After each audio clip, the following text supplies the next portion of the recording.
Breaking చూస్తున్నాం. సోఫియానాలో ముగ్గురు ఉగ్రవాదులు హతమయ్యారు. భారత భద్రతా బలగాలు ఉగ్రవాదులను మట్టుబెట్టాయి. పహల్గామ్ దాడికి పాల్పడ్డది రెసిస్టెన్స్ ఫోర్స్ సంస్థకు చెందిన ఉగ్రవాదులుగా గుర్తించారు. హతమైన ఉగ్రవాదులు అదనాన్ షాహిద్ అహ్మద్ గా గుర్తించారు. మరో ఉగ్రవాది పాకిస్తాన్ కు చెందిన వ్యక్తిగా కూడా గుర్తించారు. పహల్గామ్ దాడి ఘటనలో వీరికి ఉన్న సంబంధాలపై కూడా ఆరా తీస్తున్నారు. భారీగా మందుగుండ్లను అలాగే సామాగ్రిని కూడా భద్రతా బలగాలు స్వాధీనం చేసుకున్నాయి.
సోఫియానాలో ముగ్గురు ఉగ్రవాదులు హతమయ్యారు. భారత భద్రతా బలగాలు ఉగ్రవాదులను మట్టుపెట్టాయి. పహల్గామ్ దాడికి పాల్పడ్డది రెసిస్టెన్స్ ఫోర్స్ సంస్థకు చెందిన ఉగ్రవాదులుగా గుర్తించారు. ఓవరాల్ అప్డేట్స్ అందించడానికి POK బోర్డర్స్ నుంచి కూడా మా నేషనల్ బ్యూరో చీఫ్ కళ లైవ్ లో సిద్ధంగా ఉన్నారు. కళ,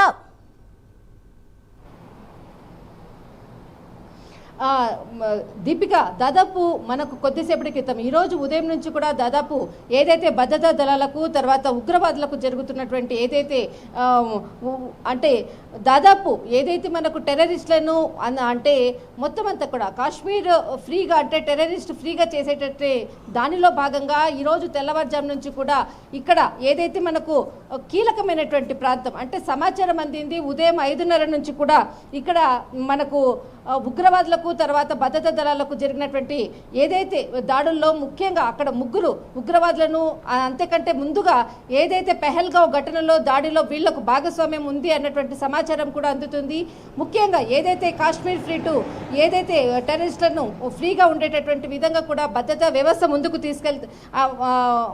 అంటే కూంబింగ్ చేస్తున్నది. అంటే దాదాపు ఇక్కడ కాశ్మీరు తర్వాత మనకు ఏదైతే సౌత్ తర్వాత ఈస్ట్కి సంబంధించినటువంటి కాశ్మీర్ ప్రాంతంలో ఈ మొత్తం అంతా కూడా టెర్రరిస్టులను అందరినీ కూడా అంతం చేసే విధంగా కూడా నిన్నటి సాయంకాలం నుంచి కూడా మొత్తం అంతా కూడా గాలింపు చర్యలు చేపట్టింది.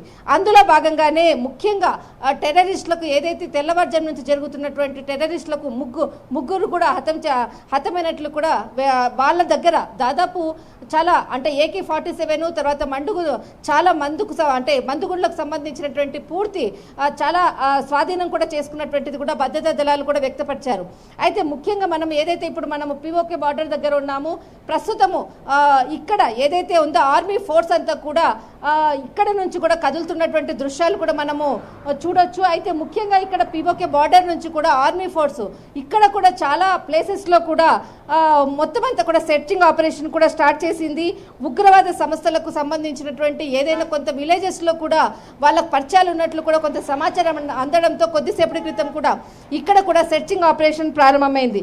అయితే ఏదైతే మనకు ఇక్కడ అంటే ఈ పెహల్గామ్ దాడికి సంబంధించినటువంటిది అంటే వాళ్లకు ఒక కీలకమైనటువంటి ప్లేసు షోపియన్ అన్నటువంటిది ఇక్కడ మనకు షోపియన్లో అంటే ఇది యాపిల్కి సంబంధించినటువంటి ప్లేసు. ఈ షోపియన్ జిల్లాలో జీన్పత్ కెల్లర్ అన్నటువంటి ప్రాంతంలో తెల్లవారుజామున నుంచి జరుగుతున్నటువంటి ఏదైతే ఈ ప్రాంతంలో అటు భద్రతా దళాలకు తర్వాత ఇక్కడ తీవ్రవాదులకు జరుగుతున్నటువంటి కాల్పుల్లో ముగ్గురు మాత్రము హతమయ్యారు. వారి దగ్గర చాలా అంటే వారికి సంబంధించినటువంటి AK-47 తర్వాత చాలా మందుగుండ్లను కూడా స్వాధీనం చేసుకున్నారు. మరొకటి ఏదైతే మనకి ఇక్కడ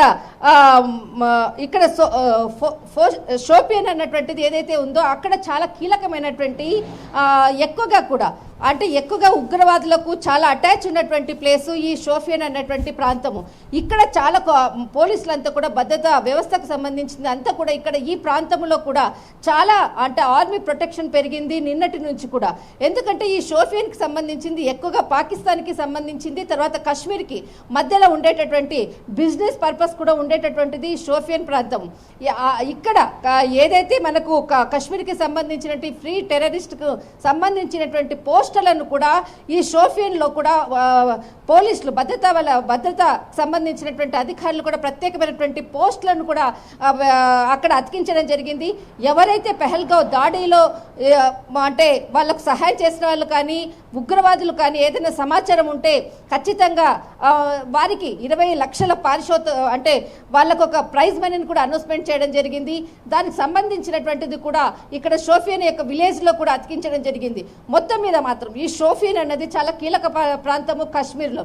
ఇక్కడనే చాలా మటుకు కూడా మనకు జమ్మూ కాశ్మీర్లో కానీ అటు ఏదైతే సాంబా సెక్టర్ కానీ తర్వాత ఈ ప్రాంతంలో జరిగేటటువంటి కాల్పులకు కేంద్ర బిందుగా షోపియన్, దీనికే ఆధారంగా చేసుకొని మొత్తం ఆర్మీ వ్యవస్థ అంతా కూడా అక్కడ జల్లపడుతున్నటువంటి ఒకటి అంటే తర్వాత అంతేకాకుండా ఇక్కడ షోపియన్లో ఉన్నటువంటి వాళ్లకు లష్కరే తోయిబాకు సంబంధించినటువంటి వాళ్లకు చాలా అంటే పరిచయాలు గత చరిత్రలో చూస్తే ఎవరైతే మనకు ఈ లష్కరే తోయిబాకు సంబంధించినది మనం గత ఏదైతే పెహల్గావ్ దాడి తర్వాత అక్కడ ఏదైతే మనకు కొంతమంది ఉగ్రవాదులకు సంబంధించినటువంటి ఇండ్లను కూడా పేల్చివేయడం జరిగింది పిఓకే బార్డర్లో. అందులో మనకు కొంత కీలకమైనటువంటి వ్యక్తులు ఇక్కడ మనకి తోకర్ అఠారీ, తర్వాత ఇది వాఘా సరిహద్దు దగ్గర ఉండేటటువంటి ఆయన స్థావరాన్ని 2018లో కూడా ఆయన పాకిస్తాన్లోకి ప్రవేశించి అక్కడ ఉగ్రవాద శిక్షణ పొంది మరి ఇండియాలోకి వచ్చినటువంటి పరిస్థితి తోకరు. ఈ తోకర్కి సంబంధించింది కూడా ఐడెంటిఫై చేయడము, వారిని అతన్ని కూడా భద్రతా దళాలకు సంబంధించినటువంటిది మొత్తం అంతా కూడా అతన్ని కూడా ఆధీనంలోకి తీసుకున్నట్లు మొత్తం అంతా కూడా ఈ షోపియన్లోనే ఇంటరాగేషన్ తర్వాత అక్కడ ఉన్నటువంటి సమాచారాన్ని రాబట్టేటటువంటి ప్రయత్నం చేస్తున్నారు. దీపిక. రైట్, థ్యాంక్ యూ కళ.